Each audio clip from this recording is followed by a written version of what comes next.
लगती मौत मरे पे गैरत बन के जीवी ना ई पाकिस्तान अटक दी धरती दे एक वाकई बशर दिले रहा हाथ दी धड़कन मोम न लई ते मुनाफ का कारण है रहा पहरेदार नमो से रिसालत दा नाले रखता जुगत भी दे रहा उनका हासी जिंद और बादशाह नहीं सदा बाबा इस विषय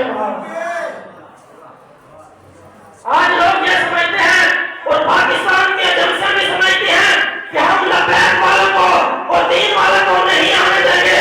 और मैंने कहा जो तुम्हें घमंड है ना, यही घमंड मक्के की एस्टैब्लिशमेंट को भी था कि बिलाल हमसे से आया हुआ है, हम उसे नहीं आने देंगे।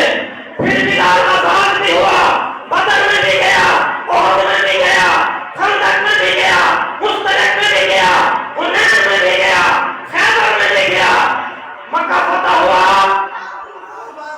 एस्टैब्लिशमेंट नीचे खड़ी थी, सरदार नीचे खड़े थे, वडेरे नीचे खड़े थे, हुजूर का गुलाम बिलाल काबे की छत पर था।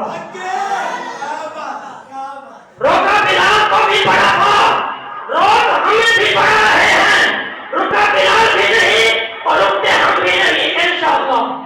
आप बिलाल ले गया था और पाकिस्तान के तख्त पर आप बिलाल के गुलाम भी जाएंगे।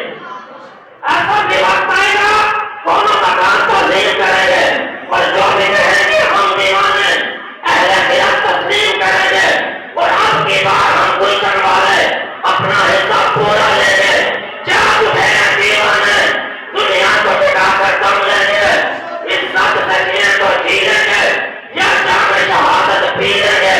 कुछ वक्त की खामोशी है फिर शोर आएगा, कुछ वक्त की खामोशी है फिर शोर